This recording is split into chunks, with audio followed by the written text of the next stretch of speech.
Hola, Niki, buen día, bienvenida. Buen día, muchas gracias por la invitación, Alejandro. Gracias a vos por aceptarla. ¿Cómo le decís a la Plaza del Entrevero? ¿Plaza del Entrevero o Plaza Fabini? ¿Ubicás No, cuál es? sí, Plaza del Entrevero. Bien, porque... Y también digo Plaza de los Bomberos. Pero sabés que son bilingües, ¿no? Sí. Bueno, sabés y que... la Plaza Cagancha. La Plaza Cagancha. Sí, también. Esa es más difícil, sí. Bueno, lo cierto es que recién lo comentábamos, más de 20 años que vivís acá en Uruguay, ¿no? Sí, es verdad, sí. Ajá. ¿Y vos cuando llegaste a Uruguay, ya venías con el impulso y el proyecto de trabajar académicamente en Uruguay? Es más, ¿y quedarte a vivir aquí? Mira, lo que primero me trajo a Uruguay sí fue mi trabajo académico, porque estaba haciendo mi doctorado y mi tesis de doctorado era sobre Uruguay. Yo no conocía, antes de venir en el 96 a hacer un año de trabajo de campo para la tesis de doctorado, no había pisado tierra uruguaya. ¿El doctorado a través de qué escuela, de qué universidad? La Universidad de Londres, Queen Mary College se llama la universidad. Y claro, yo elegí el caso de Uruguay a través de los libros, porque además fue un momento en que el Internet todavía no había mucha información para ir. Ahora uno googlea Uruguay y tenés muchísima información, todo lo que quieras saber. En ese momento yo leía de los libros académicos sobre Uruguay y ahí fue que decidí hacerlo. Pero, a ver, jugando y además para aprender. En el caso que la Niki de hoy día, que esté en esa misma universidad, quiera trabajar sobre Uruguay, ¿podría hacerlo a distancia sin necesidad de venir? ¿Eso me estás diciendo? Hay muchas personas, muchos académicos que trabajan sobre América Latina, por ejemplo, que no viajan a hacer su trabajo de campo. Para mí eso es un error. Yo creo que para realmente tener el pulso de una sociedad, de un país, es necesario ir a visitar y estar y hablar con la gente. Lo mismo al revés, ¿no? Quiero decir, porque me imagino que ir por una feria, por una playa, vos decís, ¿eso qué tiene que ver? No, ahí entendés las lógicas de cómo se habla la gente, las lógicas de convivencia, que seguramente son hijas de una expresión política, o al revés, son madres de una expresión política, o dialogan, ¿no? Sí. ¿No? Ocurre ese tipo de cosas que solo lo podés advertir estando en el lugar, ¿o no? Claro, sí, yo en el año que yo estuve acá haciendo el trabajo de campo, que fue del agosto 96 a agosto 97, claro, era un momento, por ejemplo, de las ocupaciones en los liceos, todo el movimiento estudiantil muy efervescente contra la reforma de Rama, y eso no era mi tema de tesis, pero eran de las cosas que me ayudaban a entender un poco más cómo funcionaba la sociedad y la política uruguaya, ¿no? Cosas como eso en Inglaterra no se conocían, no se veían. Ahora con el tema del cambio climático, los y las liceales empezaron a tener como una protesta política que yo en todos mis años en Inglaterra nunca vi. Ajá. Mira, como que, digamos, esa trazabilidad, esa historia después uno verá si son exageradas, si son justas, si uno las haría, esa es otra. Pero, digamos, excepto los años de la dictadura, que son los años en los que yo estudié, esto de ocupar el liceo, o por una ley de educación, o porque Estados Unidos invadió no sé qué país, está como en la historia emotiva de los uruguayos, ¿no? Claro. Y vos decís que esa es una práctica no tan frecuente en otros lados. Claro, no es así. Y además hay eso, ¿no? De que el movimiento estudiantil esté organizado y que tiene vínculos con otros movimientos sociales o con partidos políticos, ¿no? Eso no se ve allá. Entonces es todo parte de una trama de activismo político que si no se ve eso, se acerca también a eso, mirar algún aspecto concreto en un vacío no te da realmente la... Pero incluso estoy pensando en la Niki de hoy, que está estudiando a distancia, perfectamente accede en línea y simultáneamente a la cobertura mediática, a las imágenes, videos, fotografías, testimonios, todo lo que quiera. Podría tener un volumen mucho más rico en contenido y en forma que la Niki que... sí, absolutamente. Pero aún así, no está por las calles. No conversa si quiere, para hablar ya con el mismo tema de los muchachos, ¿no? Que están ocupando. no conversa con ellos, no va ahí a la puerta y dice, che, ¿por qué ocupás? ¿No? En un diálogo que es intransferible, único. ¿Por qué ocupás o por qué no ocupás? Alguien no ocupa. Claro, Quiero decir, sí. armás un panorama de primera mano que a la distancia no podrías, ¿no? Sí. Y además para mí, digo, para darte un ejemplo concreto, ¿no? En un congreso del ASA, que es la Asociación de Estudios Latinoamericanos, cuando fui hace unos años en Nueva York, fui a un panel donde se hizo presentaciones sobre el tema de los sistemas de cuidados, de cómo los países de América Latina estaban avanzando con el tema de los cuidados, ¿no? Y de la corresponsabilidad para la crianza de las niñas y ¿no? de las tareas domésticas, etcétera.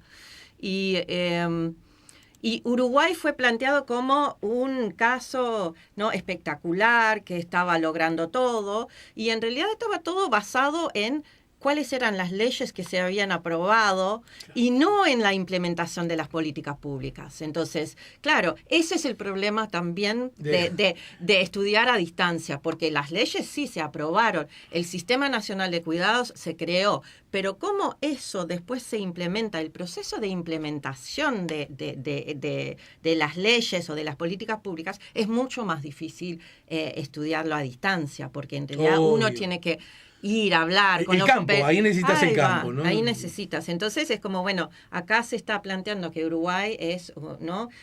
Sí, se extendió la licencia paternal, pero venía a ver cómo se aplica eso en la práctica, qué impacto ha tenido, y vas a tener otra visión de la cosa. Bueno, me gusta esta perspectiva porque quizás nos permita ingresar al tema de la paridad también desde ese lugar, porque es verdad que vos podés, me tenés que ayudar acá, doctora, la ciencia política puede enumerar una lista casi infinita de asuntos que, a pesar de que se han consagrado mediante la ley, no, por una razón o por otra, no terminan aplicando en la vida cotidiana, ¿no? Y es verdad, y ese es el desafío que tiene la democracia, supongo, ¿no? La convivencia de los seres humanos. Che, cómo esto que es ley llegue realmente a la gente, ¿no? Pero también podríamos eso mismo razonarlo de manera exactamente la inversa. Es difícil que algo logre calar en el comportamiento cultural, en los paradigmas, en la vida cotidiana de la gente, si ni siquiera está visto por la norma y por la ley, ¿no? Quiero decir, lo planteo de este modo. ¿Acaso que una cosa sea ley, aunque aún esté lejos de lograr su concreción en la vida cotidiana, no es un gran paso? Esa podría ser una mirada. La otra es, no, al revés. Porque fíjate, es ley, no modifica la vida de la gente, gana el escepticismo, gana la desconfianza y dice, esto es una porquería que en realidad la vida mía no está modificada. ¿Qué nos enseña la vida, la ciencia política desde esa mirada, desde esa perspectiva? Bueno, está muy bien lo que vos planteás, ¿no? La cuestión de que sí, la normativa debe reflejar los avances a nivel de sociedad, o si debería liderar en la sociedad las transformaciones que se quieren generar. Yo creo que ambas tendencias están presentes siempre, pero si llevamos esto concretamente al caso del proyecto de ley por el cual vos me invitaste hoy a hablar, lo que podemos decir es que hoy en día en la sociedad hay actitudes muy favorables a que esta ley, no solo que se aprueba una ley de paridad, sino que se concrete en la realidad una participación paritaria de hombres y mujeres en política. Por otro lado, la ley no obliga a cambios de comportamientos en la población en general, obliga a cambios de comportamientos dentro de los partidos políticos, sí, en los procedimientos de selección de candidaturas y en el armado de las listas, que no tiene que ver en ese proceso la población en general. Uno podría argumentar, bueno, en el caso de que las listas al Parlamento se ordenan según la votación que tienen diferentes candidatos en las elecciones internas, en ese sentido está participando hay la una incidencia, población. sí. Pero ahí sobre el rol de las primarias y cuánto es una medida fiel de los... a ver, es una medida fiel en tanto, ¿no? Diferentes candidaturas reciben diferentes votaciones en las internas y eso está claro, no estoy diciendo que eso no existe. Lo que estoy diciendo es que las internas en sí son realmente una cancha donde todos juegan en igualdad de condiciones y, por otro lado, el electorado en general es el mejor para elegir quienes representen mejor a ese partido o están, esos son los votos, eso es el motivo de la votación es que, bueno, voto a esta persona porque estoy de acuerdo con sus ideas, entiendo que representan mejor las ideas del partido al cual yo quiero votar, o es que esa persona sale más en la publicidad electoral, tiene más plata para hacer una campaña. ¿Entiende a lo que voy, Alejandro? Pero ahí también, bueno, ese perfil es rico también porque también llevaría a preguntarnos qué tan... me sale decir legítimas o justas, pero a lo mejor la palabra no es ni legítimas ni justas, pero va por ahí, está en el barrio. ¿Está? Okay. La forma de conformación de listas, A, y la forma en que el público elige el armado de las listas B, ¿no? Uh-huh. El sistema uruguayo es uno, pero hay muchos otros que existen en muchos otros sitios, donde uno elige, hay una lista, hay una serie de candidatos y ahí va eligiendo. Sí, pero también... Por supuesto, esto va a ese argumento que se sigue manejando, que me parece que es un argumento no solamente débil, es un argumento falaz. Adelante. Que dice que la ley de cuotas o la ley de paridad atenta contra la libertad del elector. En Uruguay el elector tiene muy poca libertad en comparación con algunos otros sistemas electorales, ¿no? En primer lugar, no tiene ni siquiera la libertad de decidir si emitir un voto o no, porque el voto es obligatorio. Ajá. Esto entiendo porque es así, digo, en una democracia liberal eso es un atentado contra la libertad del elector. No dejar al elector decidir si va a participar o no es imposible pensarlo en una democracia liberal, digamos, pura, ¿no? Acá yo sé que la democracia uruguaya tiene componentes del sistema republicano mezclado con componentes de la democracia liberal, ¿no? Es como un sistema democrático híbrido. Ahí la obligación, la obligatoriedad del voto tiene su sentido, es para generar, para animar a la participación ciudadana y civil en los procesos políticos. Pero por honestidad intelectual te digo que estás conversando con alguien que es un firme defensor de la obligatoriedad del voto. Sí, bien. Pero me parece perfecto desde el lugar en que lo estás planteando. Yo no digo que estoy en contra. Lo que estoy hablando es que un argumento... Si te sirve para... Claro. Si uno te sirve para decir que te quita la libertad, bueno, tenés que tener atención que también el otro Ahí va. Porque cuando llegamos al momento de votar a nuestros representantes en el Parlamento, las únicas dos opciones que puede tomar el elector es a qué partido voto y dentro de ese partido a qué lista. Uh-huh. No puedo definir, puede tomar otra que es no voto a ningún partido. Claro, ¿no? Eso sería, sí, el voto en blanco o el voto anulado son votos que de alguna manera le dan al elector la posibilidad de no votar, uh-huh. ¿no? Igual tiene que emitir el voto, uh-huh. ¿no? Pero cuando hablamos de elección en tanto, porque el argumento es atenta contra la libertad del elector y los obliga a votar a mujeres cuando capaz que no querían votar. Eso no se puede saber porque el elector no está votando a personas, está votando a una lista. Y perfectamente podríamos manejar el argumento opuesto de que estamos atentando contra su libertad porque no le damos listas que incluyen a mujeres en lugares salibles. ¿Y qué pasa con las personas que sí quieren votar a mujeres, ¿no?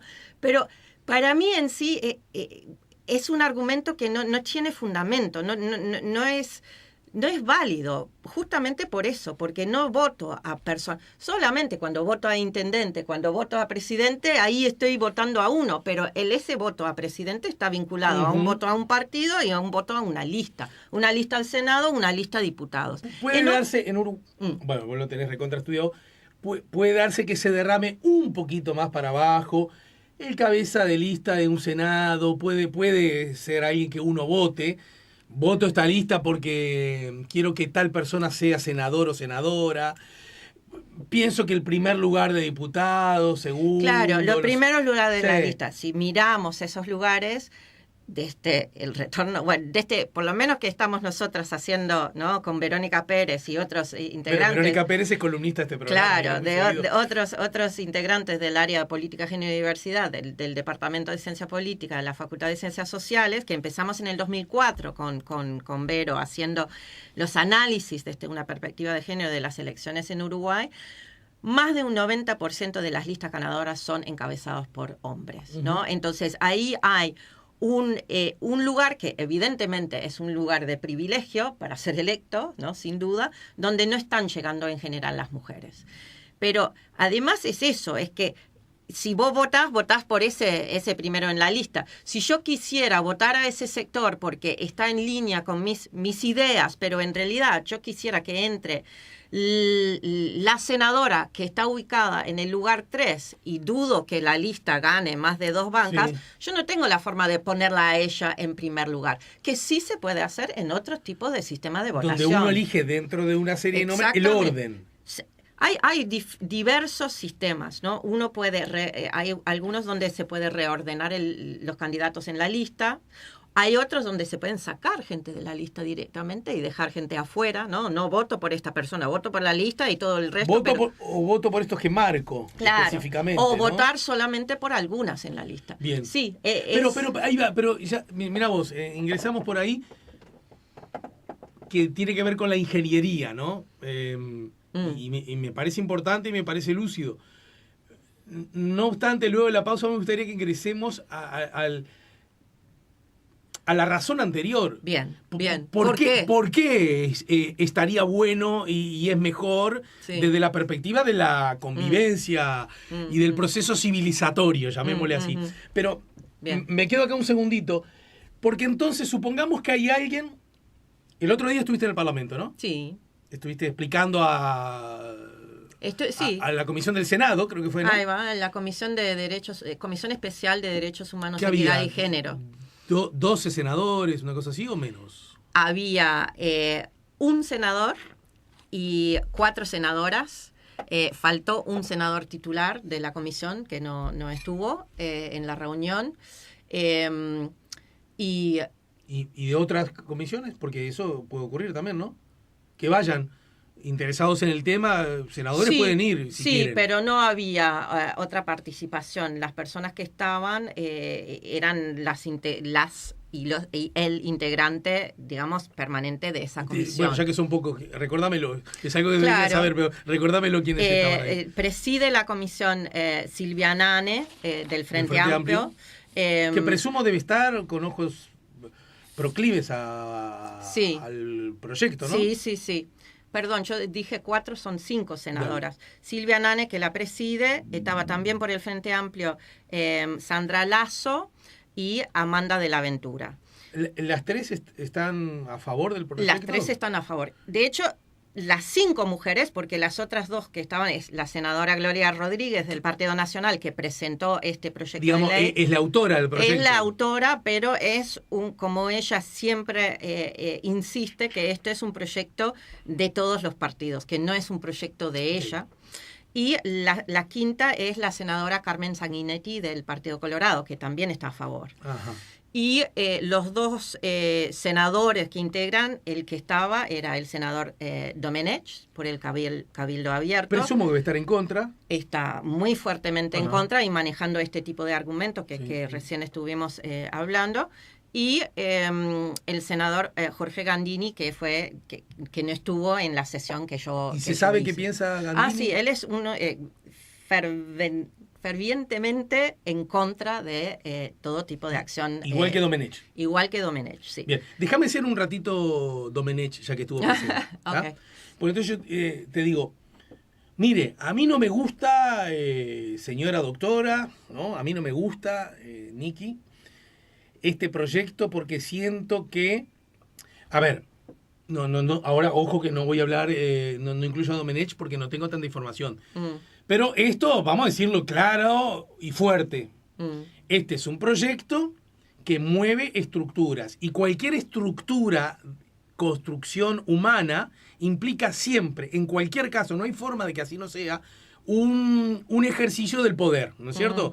Hay personas o sectores o voces que tienen más poder, hay personas o sectores o voces que tienen menos poder. En este caso, mueve el poder de los varones. Esto es así. No hay cómo no verlo, ¿verdad? Sí. ¿Estamos de acuerdo? Estoy de acuerdo contigo, eso no lo dijo Domenech. No, empecé diciendo que no me atrevía. No. Lo que quiero decir que y en general el poder, esto le pregunto a la académica, a ver si voy bien, y si me tenés que echar de clase me echás, ¿verdad? En general, el poder, cuando ve que peligra su poder, se opone, es casi como un gesto natural, diría hasta humano. Sí. Pero una cosa interesante que hace el poder en cualquiera de sus estamentos, chiquito, grande, mediano, no suele decir yo me opongo a esto porque me quita poder. Porque es un argumento que nos seduce. ¿A quién nos seduce? A los que quieren obtener el poder, que necesitas de ellos. Vos le buscás la vuelta por otro lado. Sí. Esto ha sido lo que ha hecho el poder siempre, pero desde que se construyó, desde que nació el bicho humano. No estoy descubriendo una cosa, mirá. No, claramente, sí. Hasta ahí es así, ¿no? En general nadie dice, mirá, a mí no me gusta, yo qué sé. El voto de los uruguayos en el exterior, ¿no? Que hay gente, el espectro en general de centro-derecha en Uruguay se opone. Y no te dice que es porque temen que esos sean votos de centro-izquierda. No te dice, porque sería horrible ese argumento. Sí. Y buscan otros, pero... Sí. Buscan a otros y buscan a argumentos que suenan grandiosos, que suenan que vos lo escuchás y dices, no, obviamente estoy a favor, ¿no? Eso del atentar contra la libertad del elector. Pero imagínate, suena terrible. ¿a quién no va a gustar? ¿Quién no va a decir entonces, sí? Ahora sí voy a jugar a ser Domenech. De lo anterior no, porque no me puedo hacer cargo. Sospecho que hay algo de eso, pero no puedo asegurar, porque además, en todo caso, si alguien lo piensa así, nadie lo dice así, que sería otro argumento, ¿no? Sí. Pero yo felicitaría a alguien que lo diga así, porque por lo menos me dice la verdad. Claro, no solo no lo dice así, pero tengo que recordar esta anécdota porque realmente impresiona, a mí me impresionó. Cuando finalmente se discutió el proyecto de ley de cuotas en el Parlamento, el primero en hacer una intervención era Ronald Páez. No sé si te acordás del protector de los animales, tenía un rollo con ese tema y cantaba. Fue cantante, Partido Colorado. Y lo que planteó era que para votar eso, para discutirlo y decidirlo, deberían retirarse de sala todas las diputadas mujeres, porque eran parte interesada, claro. ¿No? Que es absolutamente darle vuelta, porque ¿quiénes son los más interesados? Los que ya estaban y que algunos iban a perder su lugar para que entraran mujeres, ¿no? Pero dio la vuelta a eso y dijo que las mujeres deberían, obviamente, nadie apoyó esa moción, no fue aprobada y las mujeres pudieron participar aunque no llegara a nada en esa instancia, ¿no? Sí, es como que cuando se discutió la ley de 8 horas, ¿no?, que beneficiaba a los trabajadores que trabajaban más, alguien hubiera dicho, bueno, entonces se retiran los trabajadores porque se van a ver beneficiados. Claro. No. Lo que se tiene que retirar son los, entre comillas, los patrones, que son los que se van a ver afectados. Claro. De que van a tener que... Pero es como vos decís, se buscan argumentos... Pero eso es natural, pero lo hacemos hasta... Obviamente. Yo lo hago con mi hijo, en mi condición de padre y adulto, que todavía tengo más poder, y yo me doy cuenta que algunas cosas se las digo con sensatez y otras usando uso del poder. Y él otras me dice a mí, no puedo tender la cama, papá, porque no llego por el brazo. Está ejerciendo, y es en realidad que no quiere asumir su responsabilidad. No me dice, no quiero asumir mi responsabilidad. Me da pereza y más bien prefiero que lo hagas vos. Ella aprendió que de otro modo. Así que imagínate los políticos profesionales. La pregunta es, supongamos que ese pensamiento contrario a esta ley te propone lo siguiente. Doctora, cuotificación no, porque implica necesariamente falta de libertad al elector. Entonces vos decís, sí, pero ¿de qué libertad me hablas cuando...? Entonces hagamos esto, doctora. Se la llevo. Generemos las libertades plenas y absolutas. Hagamos una gran lista sábana en donde los ciudadanos eligen a quién sí, a quién no, e incluso el orden. Y ahí se la llevo, y ahí vemos qué resulta. Yo te lo planteo y me lo contestás luego en la pausa. ¿Qué pasaría con un sistema de esa naturaleza? ¿Te parece? Bien, ¿Sí? bien. Estamos poniendo la mañana en camino, estamos conversando. Y me tenés que contar, luego de la pausa también, así lo hacemos tipo teleteatro. Y llegaste sobre finales del siglo pasado por un año. Sí. Pero van más de 20. Uh-huh. Algo tuvo que haber pasado que te hizo clavar la sombrilla en la playa. ¿Tá? Estamos con Nikki Johnson, estamos poniendo la mañana en camino y estamos hablando justamente del proyecto de ley que por ahora está en comisión, ¿no es cierto? Sí. En la Comisión Recién Especial empezó el tratamiento Derechos Humanos, Equidad y Género. ¿Sí? Participación política paritaria de personas de ambos sexos, así se llama. Se establece para la integración de los órganos electivos nacionales, departamentales, municipales, de dirección de los partidos políticos y en el Parlamento del Mercosur. Sobre esto volvemos a hablar luego de la pausa. Seguimos conversando con Nikki Johnson. Entonces, estamos hablando, como lo dijimos más temprano, del proyecto de participación política paritaria que implicaría, todos los cargos selectivos, ¿no es cierto? Y para que se entienda, una mujer, un hombre, una mujer y así sucesivamente, ¿no?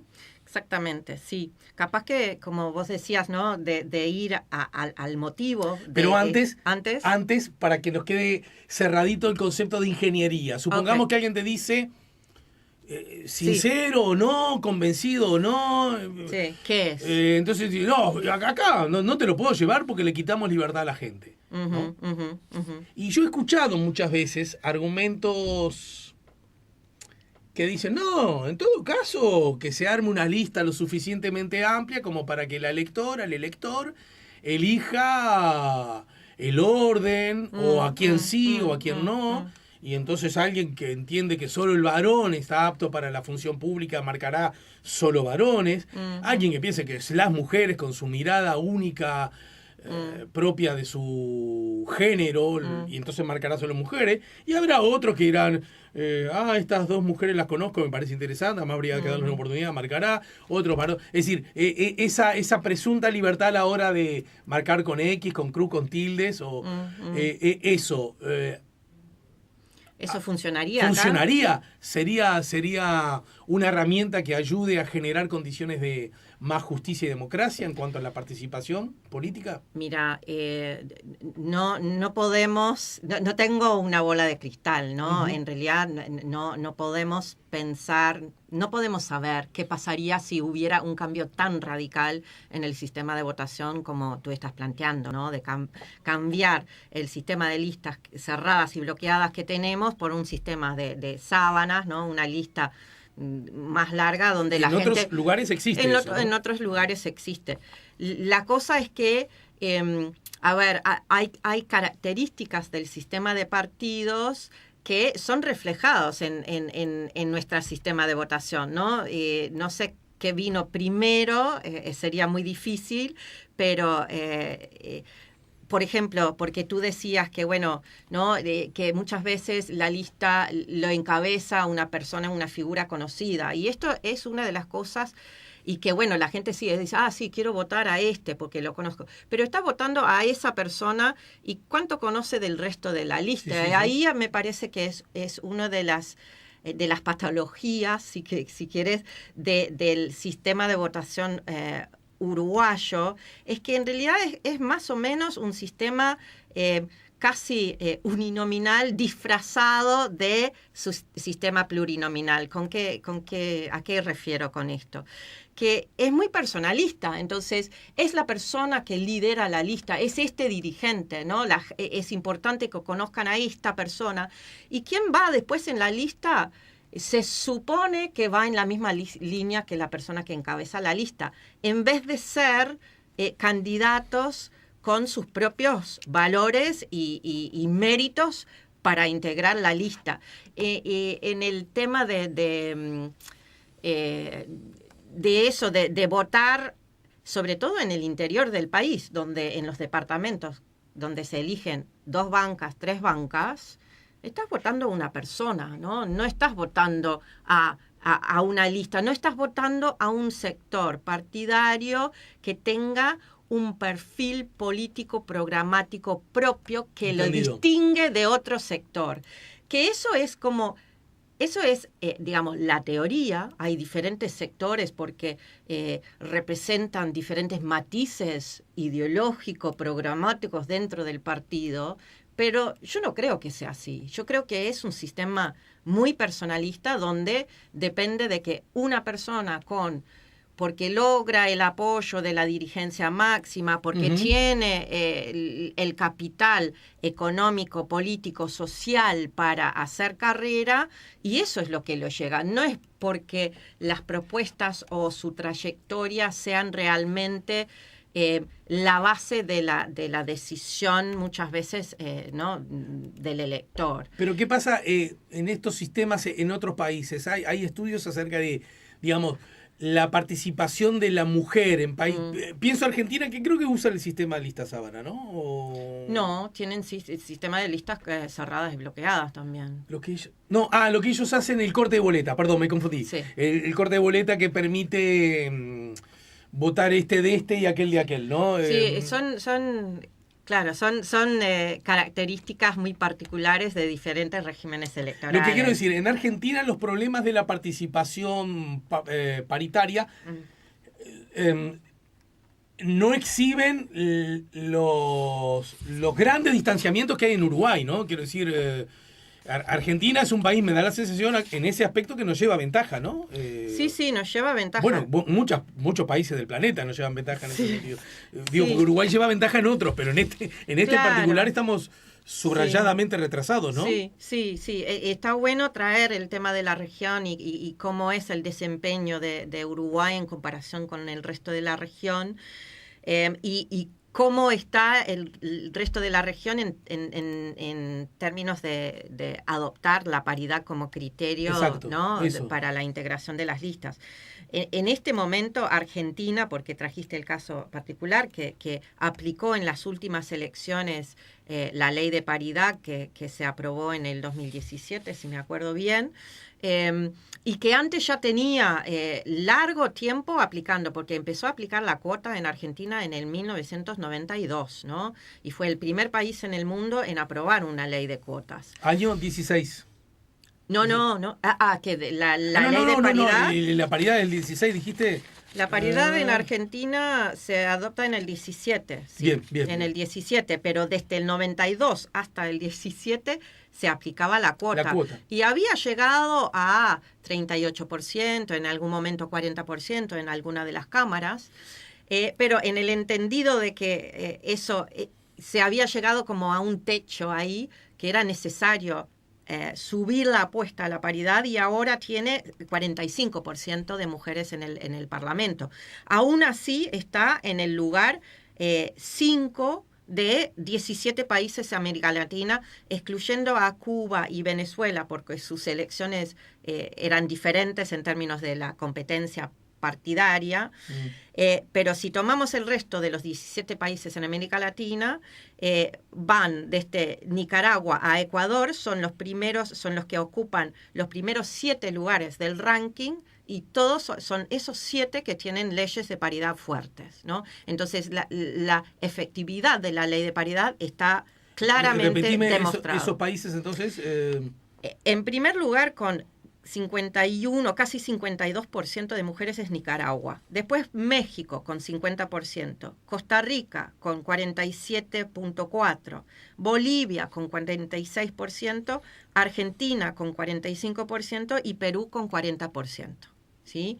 Y después vienen los países que tienen cuotas. En ese ranking de 17 países, Uruguay está en el lugar 13. ¿sí? En el lugar 13 con 25% de mujeres en el Parlamento. 13, bien. Sí, y en el ranking mundial, que es una clasificación mundial que lleva adelante la Unión Interparlamentaria, que lo que hace es observar, registrar la tasa de participación femenina en los parlamentos de 186 países del mundo,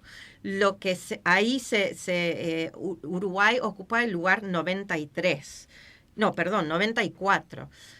Cuando en otros índices de democracia, Uruguay ocupa un lugar altísimo, sí, ¿no? Porque los 10 primeros o 15 primeros. En los índices de consolidación o de calidad democrática, Uruguay puntúa muy bien, salvo en este indicador, pero eso... ¿Cómo se llama ese indicador? ¿Participación paritaria? ¿Cómo es el...? Sí, en general el indicador que se usa es la tasa de participación política femenina en la Cámara Baja o la Cámara Única, ¿no? Ajá. Porque hay sistemas que usan, Sí, que claro. tienen Cámara de Senados y Cámara de Diputados, y otros sistemas que tienen una asamblea o un congreso único que no tiene dos cámaras, ¿no? Entonces se toma la Cámara Baja o la Cámara Única como indicador. Hay otros que toman, depende un poco del índice. Y entonces te pregunto, Nikki, dos preguntas te hago. Primero, Uruguay es de los últimos en la vuelta, o por lo menos probablemente en el planeta también, que adoptó la cuotificación, ¿no es cierto? Le costó, incluso a regañadientes se hizo solo por una elección, absurdo total, cualquiera va a poder ver, ¿vos qué me estás haciendo? Finalmente eso se corrigió, yo siempre lo vi como un buen gesto, y dije, bueno, está, sistema político, no podemos hacer esto, vamos, ¿no? Que quede, y quedó. Sí. La pregunta es, naturalmente, no de una legislatura a la otra, no de un día para el otro, a mí me da la sensación, yo puedo suponer, que dicen los números, que esa cuotificación pone en el menú de la vida cotidiana de las personas, del sistema político, de la gente, un número inexorablemente más alto que el que había, bajo nivel internacional, pero más alto que el que había, de mujeres que harán que continuará funcionando la codificación y esas mujeres se irán destacándose y mostrándose ante el público y la ciudadanía, que se produzca un fenómeno, llamémosle natural, lógico, de convivencia de esos dos escenarios, que llegará un momento que votar a un hombre, y los propios partidos adviertan del valor que tienen esas mujeres, porque a los partidos les interesa ganar la elección, que llegará un momento que la cuotificación por sí misma, en contacto con la ciudadanía, hará que aumente el número de mujeres participando en política. Esa esperanza, esa presunción, ¿no es adecuada? Es decir, en el sentido de, ¿por qué necesitar de algo más? ¿Verdad? Me pongo deliberadamente cuando ya hay algo que está caminando en esa dirección. Sí, entiendo perfectamente el planteo. Ahora, lo que tenemos que ver son los datos, ¿no? Tenemos ya la aplicación de la cuota, de la ley de cuotas, en 2 elecciones consecutivas, Así ¿no? Las elecciones del 2014-2015, las elecciones del 2019-2020. Lo que vemos del resultado ahí es que la cuota dio un avance cuantitativo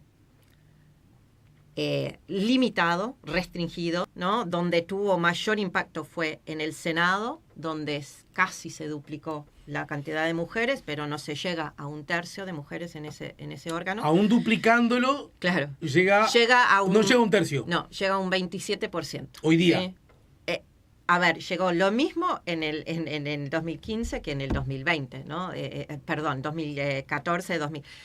Digo 2015-2020 porque nosotros tomamos los datos de cuando se asume el Parlamento, porque tenemos los casos de personas electas para ambas cámaras que no puede asumir ambas bancas. Entonces, una cosa son los resultados de las elecciones, quienes son proclamadas, y otra cosa es quienes realmente asumen las bancas y están. Y después, hoy en día, de hecho, hay un 25% en el Parlamento porque después, a raíz de las elecciones departamentales o a raíz del nombramiento de ministras, salieron o entraron más mujeres.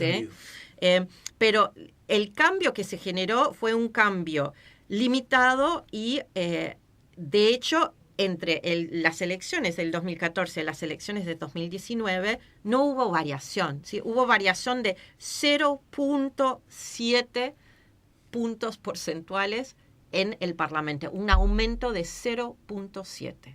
en el Parlamento. Porque entendemos que la forma que tienen los partidos, los sectores de armar la lista, esto es uno de los grandes problemas, ¿no? Y esto es un problema que se busca legitimar además en el discurso, ¿no? La ley de cuotas dice que cada terna, cada 3 lugares, debería incluir personas de ambos sexos. En ningún momento habla de poner las mujeres, no habla de mujeres, habla de personas de ambos sexos. En la práctica, lo más común de los dirigentes políticos, los que armaban las listas, era decir, ¿no? Cuando, por ejemplo, hablaban en una entrevista o lo que sea, decir: la ley dice que tenemos que poner una mujer en el tercer lugar, ¿sí? Claro. O la ley dice que tenemos que cada 2 hombres tenemos que poner una candidata mujer. No, la ley no dice eso. Esa es tu interpretación y es una interpretación minimalista. La cosa es que el discurso después se plasma en la práctica, porque son esas mismas personas que interpretan la ley de esa manera que son los responsables del armado de la lista. Entonces, terminan las mujeres ubicadas en el tercer lugar, y ya que hay un alto índice de fraccionalización, es decir, las bancas se distribuyen entre muchas listas, cada lista tiende a ganar pocas bancas, ¿sí? Hay muchas listas que ganan una banca o 2 bancas. Si ponemos la mujer en el tercer lugar, entonces no va a ser electa, o sea, por más que se aplica la ley. Cumplo la ley, pero no cambio la realidad. Exacto. La cambio muy poco. La paridad en la representación política lo que haría es romper un poco con eso, ¿no? A ver, la paridad vertical, como está planteado en el proyecto presentado por la senadora Rodríguez, plantea la alternancia secuencial entre personas de ambos sexos a lo largo de la lista de titulares y la nómina de titulares y la nómina de suplentes. No dice nada de quién debe ir primero en la lista. Entiendo. Entonces, en tanto garantiza que como mínimo habría una mujer en el segundo lugar, tendría un impacto para aumentar. Pero en otros países, por ejemplo, en Costa Rica, donde se aplicó por primera vez, ahora estoy tratando de recordar el año, la primera vez que se aplicó la paridad, que no me acuerdo en qué año fue, pero 2017, 2018,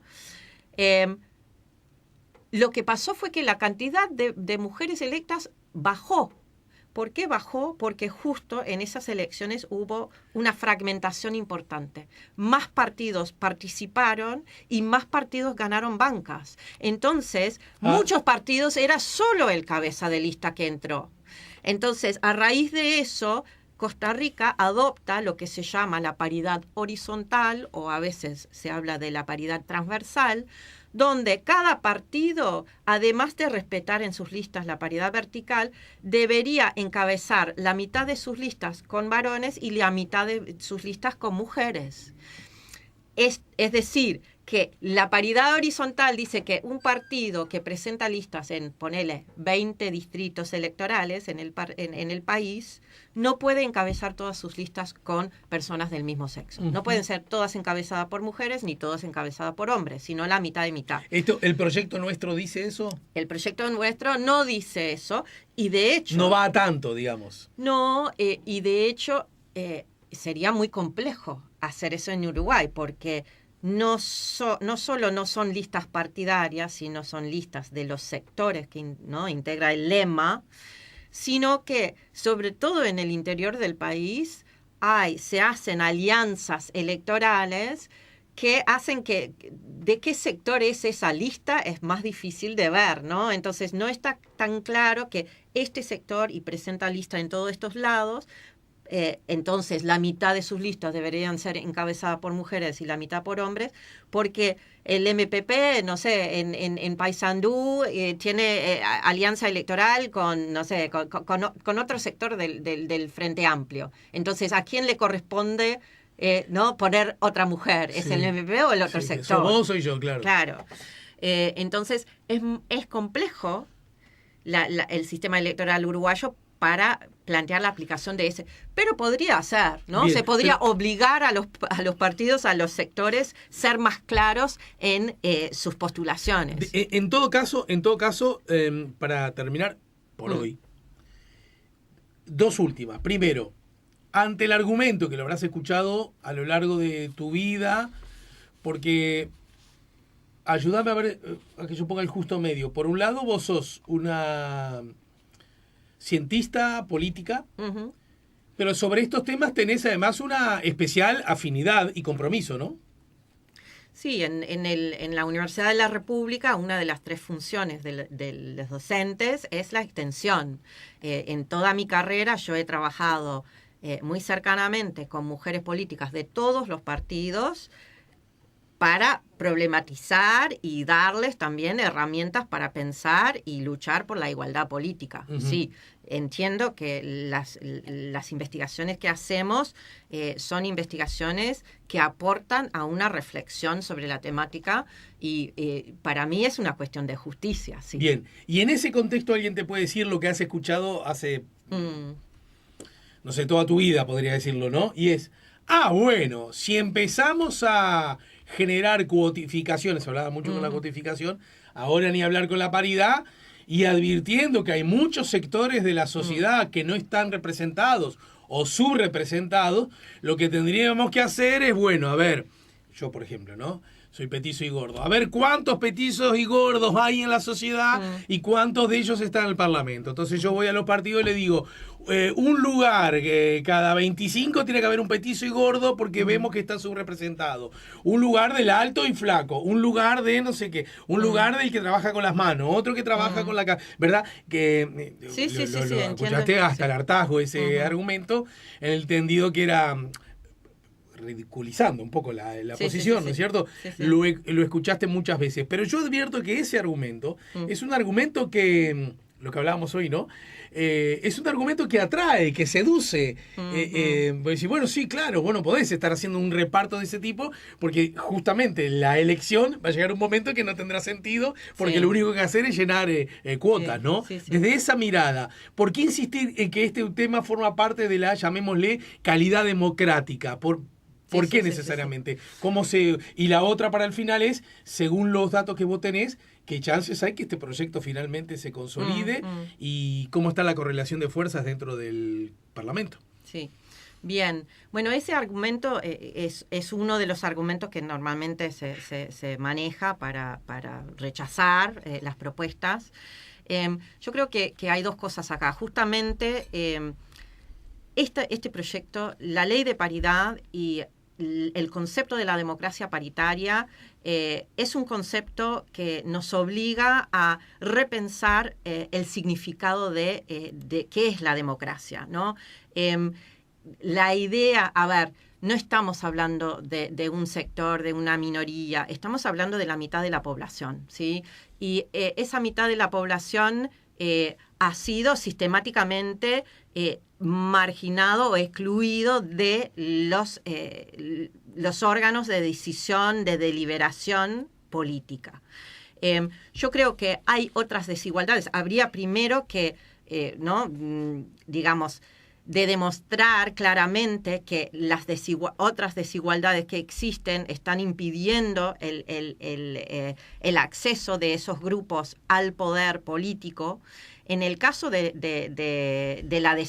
las desigualdades de género, son desigualdades que estructuran la vida social, ¿no? La división entre la esfera privada y la esfera pública, ¿no? Con las actividades propias de cada uno, se basa en esta tradicional estructura heteronormativa, ¿no? Donde se piensa en la mujer para la casa, los hijos, ¿no? El sector privado, y el hombre es la figura pública que participa en la economía. Eso ya se ha derribado a nivel de educación, del nivel del sistema educativo, a nivel del mercado laboral, no del todo, no hay una participación paritaria, pero la participación de las mujeres es alto en comparación con el resto de la región y con algunos países europeos también. Y eso realmente estructura la vida social del país, ¿no? El ejemplo que vos dijiste, ¿no? de los gordos petizos, no se estructura la vida social en términos de desigualdades entre los que son flacos y altos y los que son gordos y petizos. Podría responder de otra manera eso, pero... Bueno, después lo haces. Pero claramente la división de responsabilidades está claramente producto de esta desigualdad, ¿no? Esto en primer lugar. El otro argumento que tú no has mencionado, pero que se maneja mucho, dos que son, me parece, vinculados, uno que manejó ambos lo manejó el senador Domenech en la sesión de la comisión. Uno era que estas medidas desprecian a las mujeres, es como regalarles algo cuando Claro. en realidad tienen que llegar por mérito propio. Me parece también el argumento en sí del mérito, eso es despectivo hacia las mujeres, porque implica que la persona que maneja ese argumento está diciendo que no cree que en su sector político haya dos mujeres que tengan los talentos, los méritos necesarios para ocupar esos pocos lugares salibles de la lista, ¿no? Eso para mí, eso es ofensivo. Cuando hablamos del acceso de las mujeres, de mérito. ¿Cuándo se habla del mérito en conexión con las candidaturas de varones? Ninguno. Nadie dice, bueno, pero ¿por qué se postula? ¿Cuáles son los méritos para que se da por sentado de que los hombres que tienen una carrera política tienen los méritos necesarios, pero cuando llegamos al caso de las mujeres siempre se pone en cuestión? Y esto también tiene, ¿no?, el efecto de que las mujeres también tienen que hacer el doble esfuerzo para mostrar que merecen estar ahí sentadas en la mesa en esa discusión, ¿sí? En términos de lo último que me planteaste, la correlación de fuerzas. La correlación de fuerzas, las chances que tiene de salir esto. En este momento, además del proyecto de ley presentado en el Senado, hay otro proyecto de ley de paridad que fue presentado en la Cámara de Diputados por la diputada suplente del Partido Colorado, Fátima Barruta. Es decir, en ambas cámaras hay un planteo al respecto. A mí me parece que lo más sensato sería poder tratar los dos proyectos juntos, conjuntamente, pero entiendo que por los procesos del Parlamento, eso tiene que esperar a que este proyecto salga del Senado y se vaya a discutir en diputados. En cuanto a la posibilidad de que se aprueba, la primera cosa a tener en cuenta es que para aprobar una reforma de la legislación electoral en Uruguay se requiere una mayoría especial de 2/3 de la Cámara. Eso es ¿no? Eso pone muy alto la vara, ¿no? La vara muy alta para que se logre.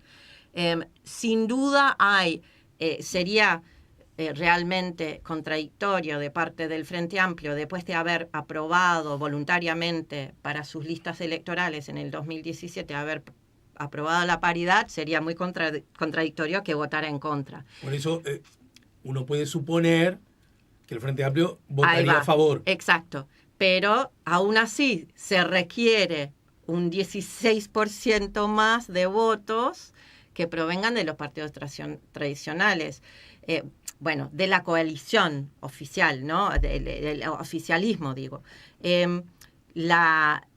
Ahí hay mujeres que claramente se posicionan a favor, hay muchos dirigentes varones que están en contra, hay algunos que se han expresado a favor, pero ahí sí son una minoría. ¿Hay algún varón de la coalición multicolor de gobierno que vea con buenos ojos este proyecto? Mira, hasta ahora no se ha pronunciado así públicamente, ¿no? En ese sentido. Entonces, no te sé decir, pero a ver, varones o diputados que votaron la ley de cuotas, que argumentaron a favor, hay. Entonces, uno supone... ¿Recordás algún de ley de cuotas estoy hablando ahora, no? No, de nombres específicos. Porque sobre estos temas, ¿no? Me resulta extraño que no llame tanto la atención, es decir, que no llame la atención, que entre los partidos que componen la coalición de gobierno no haya varones que explícitamente digan estoy a favor de la codificación. Yo creo que es un tema que en general se trata de evadir, ¿no? Esa es la cuestión. Por la misma razón que tú dijiste al principio, ¿no? Esto es una cuestión de poder, ¿no? Estamos hablando de el ceder poder, de no perder poder. Entonces, es un tema que incomoda, ¿no? Es un tema que incomoda y la gente, a menos que esté Tú dices obligada, que los varones le pueden temer a esto, pues dicen, la pucha, andás a ver si de este modo voy a salir electo, a lo mejor no. Claro, eso plantea, ¿no? El proyecto. El proyecto plantea que deberían entrar más mujeres y eso implica que si no se van a aumenta haber... el número. Claro, porque mujeres que sustituyan a mujeres no aumenta la tasa. Entonces sería necesario que salieran algunos varones de esos lugares. De todas formas, en la simulación que hicimos sobre qué impacto tendría este proyecto de ley, el proyecto presentado en el Senado, tendría un impacto que me parece que es importante, sería un paso más, pero no llevaría la tasa de representación femenina parlamentaria ni cerca a un 50%. Pero estamos hoy día en él, dijiste. Estamos hoy día en el Parlamento en un 25%. Y este proyecto, en ese estudio, proyección, llegaría a... Bueno, a ver, vamos a comparar. Cuando se asumió el Parlamento estábamos en un 20%, porque tengo que comparar mi simulación con los resultados de la elección y no sobre los resultados de qué pasa después cuando salen y entran mujeres por otros factores. Entonces, al inicio de esta legislatura había un 21% en el Parlamento. Con la aplicación de la paridad tal como está planteado en este proyecto de ley, habría un 27%, ¿sí? Un aumento de 7 puntos porcentuales. Esto es por encima de la tasa de aumento que se dio a lo largo del periodo postdictadura, digamos, incluyendo con las dos aplicaciones de la cuota, que eran en torno a un 3%. Bien. Bueno, en el final te repaso así, veo que a primera vista algunos de los mensajes. Espero con interés los aportes de la doctora Nikki Johnson, dice alguien. En Estados Unidos termina ganando el que menos tienen y están reclamando una reforma. Bueno, esto creo que venía de otro lado. En Chile hay democracia liberal y el voto no era obligatorio y se vio cómo termina la democracia. Se aburguesó, lo dice Omar. Eduardo dice, las cuotas no me gustan mucho, pero lo puedo entender. La paridad es francamente un absurdo. Es forzar demasiado las cosas. Es claro el interés de las mujeres, pero no veo la mejora para el interés general. Tengo claro que las mujeres han sido históricamente sometidas, pero los derechos están... y con militancia, trabajo, capacidad y buenas ideas se llega en los ámbitos donde son amplia mayoría las mujeres. También se va a pedir paridad. En fin, no comparto la paridad forzada. Sería fantástico si se diera de forma natural y por qué no más mujeres que hombres. Lo dice Eduardo, que dice, no lo tengo medido, pero estoy convencido de que hay muchísimos más hombres interesados en participar en la actividad política y por lo tanto la paridad puede sonar muy justa, pero sería todo lo contrario. Pongo un ejemplo, por cada mujer periodista deportiva que llega, los medios, ¿cuántos hombres con el mismo interés y capacidad quedan afuera? Seguro una cantidad enormemente de mayores, de hombres, lo intentó. Bueno, es mucho lo dice Eduardo. Perdón, Eduardo, pero en algún momento tengo que finalizar. Gracias, igual. Suena un poco ridículo, pero no sé que tan ridículo es en el fondo. Ya lo vería más por el lado de las etnias o la orientación sexual o cómo se autoperciban. Para mí no es relevante la paridad en ningún ámbito, ni cuando las mujeres son minorías, ni cuando los hombres son minoría. Y ojo que yo me defino también como liberal de izquierda. Creo que eso es a mí que es la definición a grosso modo que hago cuando abordo ideológica o filosóficamente donde me encuentro. Creo que por eso este último aporte de Eduardo creo que viene por ahí. Ale, las mujeres votan varones, no es mi caso, eso es para discutir, lo dice Isabel. Algunos de los mensajes que llegan. Me quedé pensando en qué ámbito las mujeres son mayoritarias, ¿no? No, en política en ninguna. Por eso. A ver, en las bases de los partidos pueden serlo. Ajá. Por lo menos hay paridad en las bases, en la militancia, y eso lo reconoce todos los partidos. Digo, y hablar que Yo respetuosamente... entiendo que capaz que está hablando de las maestras, por ejemplo. Claro, algunos sectores del sindicalismo donde hay mayoría de mujeres, ¿no? Como la salud o como en la educación.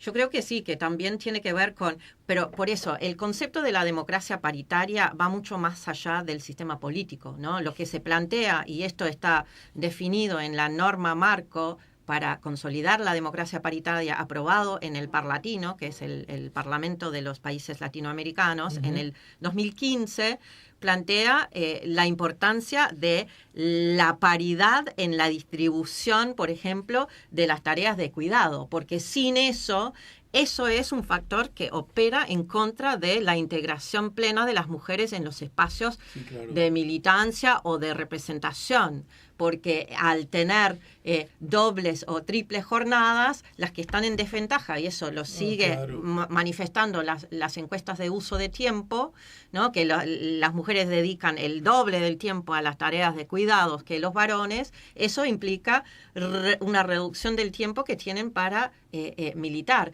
Pero aún así, las mujeres participan. Hay mujeres, y hay mujeres con trayectorias y con méritos que uno no puede decir que no estén preparadas para ocupar los primeros cargos, ¿no? Dice otro mensaje: para mí las leyes de cuotas es un arma a doble filo porque atenta contra la inteligencia y la capacidad de las personas. Buenos y preciosos días. Bueno, pues está muy lindo. Abrazo inmenso para mi querida Nikki. Un abrazo grande de Pato de la Melaza. Ah, bueno. Siempre es un placer escucharla. Gracias por brindarnos esta calidad de invitadas. Nos dice la oyente, Pato. Nikki, lo tuyo es con K, ¿verdad? Sí. Es una Nikki con K. Bien. En tiempos de reforma de seguridad social, ¿no sería oportuno plantear una reforma de la defensa nacional? Ayer se hundió en la bahía. Bueno, este es otro tema, pero bueno. Ayer se hundió en la bahía. Esto demuestra que, como estás viendo, yo leo a primera vista, ¿no? A veces me llevo también algunos, pero en general confío que las cosas salen bien así.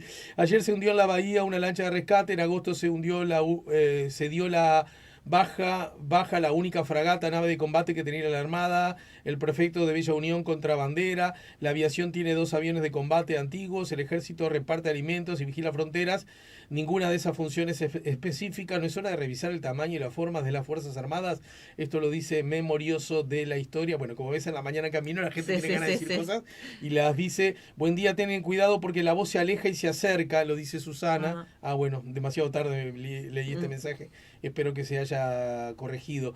Bueno, acá hay algo interesante porque yo estoy seguro que Eduardo, no tengo por qué dar carné de buena conducta a nadie, pero cuando dice el espacio, ¿no? El interés, pero mano en el corazón, ya no un día, 22 segundos. Es obvio que el interés de las personas por las cosas no es algo que sea fruto de la más absoluta libertad, ¿no? Es decir, yo ando con poco interés de jugar al ajedrez. Bueno, yo te cuento, Nikki, a vos oyentes, que yo no sé ajedrez. Nunca aprendí. Y la verdad que no lo vivo con alegría ni con orgullo, más bien que siento que es una cosa que... Y de verdad que yo no estoy teniendo, justo hoy programo el día y no tengo mucho interés en leer a Shakespeare a pesar de mi condición de actor. Imagínate, leer a Shakespeare en original. Pero es que no sé inglés. Es otra carencia que tengo. Quiero decir, si vos a las personas, por distintas circunstancias, le vas quitando chances, sus intereses después, cuando libremente, entre comillas, se expresen, van a ser más reducidos. Entonces, si la nena de la casa es la destinada a grosereando, porque ha cambiado felizmente ha cambiado mucho, ¿no? A baldear el patio, a cambiarle los pañales al hermanito, y después cuando el abuelo se pone mal, ayudarlo o a la abuela a meterle la chata, ¿verdad? Mientras el hermano juega al fútbol y está en la calle, en el ámbito público, inexorablemente se queda, y va a la escuela igual, no digo que no, ya ha superado ese tiempo. Bueno, es altamente probable que los niveles de interés vayan en direcciones distintas. Bueno, pero porque hay marcos regulatorios implícitos que van generando inequidades y desigualdades que me parece que con un poquito de esfuerzo las vemos claramente. Sí, ¿no? yo creo que no es solamente una cuestión de la socialización de las futuras generaciones, que estoy de acuerdo contigo que hay cambios importantes en cómo se ven, cómo las niñas ven a sus madres y padres cuidándolas, ¿no? Yo creo que sí hay cambios en ese sentido, pero que todavía no alteró del todo el reparto de ese trabajo, ¿no? Pero también tiene que ver con cómo está organizada la política, ¿no? Es un sistema político, tanto el sistema de partidos como el sistema electoral, que en Uruguay data de fines del siglo XIX, principio del siglo XX, y que ha sido muy estable a lo largo del tiempo, ¿no? Y esto se ve en general como un plus, como algo a favor, porque no hay tanta inestabilidad política porque las instituciones políticas tienen una estabilidad y un arraigo. Lo que hace es que esa propia, ¿no? En mi opinión, esa propia institucionalidad impide pensar de forma innovadora cuando justamente los valores de la ciudadanía, de las sociedades cambian. Entonces, el sistema político diseñado a principios del siglo XX en Uruguay, las mujeres no eran consideradas ciudadanas, ¿no? Mucho menos poder ser electas a participar. Entonces, en la medida que cambiamos el concepto ampliamos el concepto de ciudadanía, también debería haber una reflexión sobre, bueno, esta democracia está a la altura de la ciudadanía que supuestamente representa, y yo creo que ahí es donde está fallando. Pero, es como, esto no lo podemos tocar, porque yo he planteado en otros momentos, bueno, hay que cambiar. ¿Por qué se deja sectores y miles de listas? No, que cada partido se ponga de acuerdo de que presente una lista al Senado, ¿no? Que es lo común en otros países. Pero ese tipo de reformas o modificaciones, eso no se puede hacer. Me parece que arriba de la mesa o abajo, en un costado de la mesa, está este otro asunto que yo creo que el error es creer que la opción ingenua o maximalista de creer que por un lado lo arreglamos todo, que es justamente lo que Eduardo, que sigue participando y agradezco, y él también agradece, dice... yo sé jugar al ajedrez, dice, en la universidad son amplia mayoría, en la salud, en la educación, etcétera. A propósito, en la universidad yo no sé el nivel de decanos. Todavía las mujeres están en minoría. Bien, en los grados 5, las autoridades, sí. Dice, la paridad, en las tareas de cuidado es una condición básica para lograrlo. Es verdad, ahí en las tareas de cuidado todavía estamos lejos de lo paritario. Sí, muy lejos, sí. Me hago cargo como hombre adulto de esta sociedad, también de ese asunto. Pero claro, me hago cargo no generando, porque ¿qué me cuesta a mí, varón, decir, no, hay una sensibilidad especial que tiene la mujer que naturalmente tiende a limpiarle la caca al abuelo? Que es porque no quiero limpiarle la caca yo. Y como varón invento todo eso, traca la matraca. Entonces, que estoy más para la función pública. Es porque no quiero. Pero yo lo que digo es que tenemos que, si saltamos ese charco, ya vamos a estar en otro lugar para discutir con otra seriedad sobre estos temas. ¿Se entiende?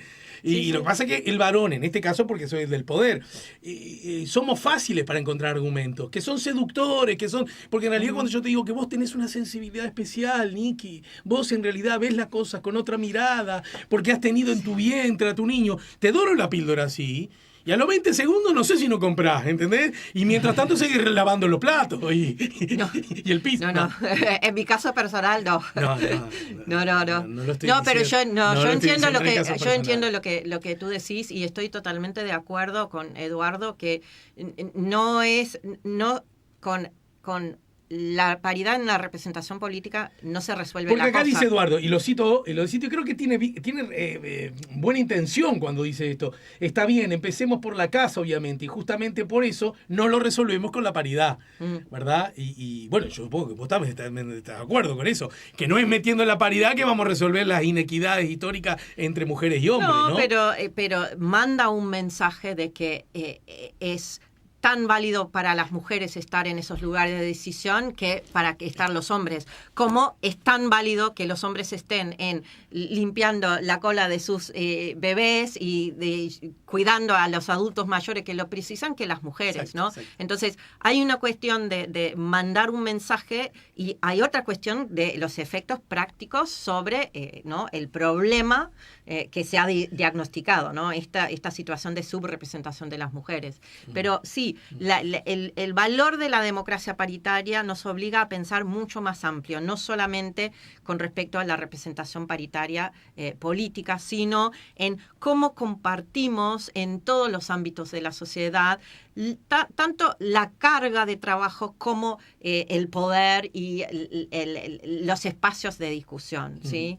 Y yo creo que sí, de hecho yo participé en un proyecto de convenio entre la Fundación Konrad Adenauer y el Departamento de Ciencia Política, que se llama La Máquina de Aprender, donde claro, se plantean, bueno, la democracia... Fito Garcés fue uno de los coordinadores, ¿verdad? Sí, exacto.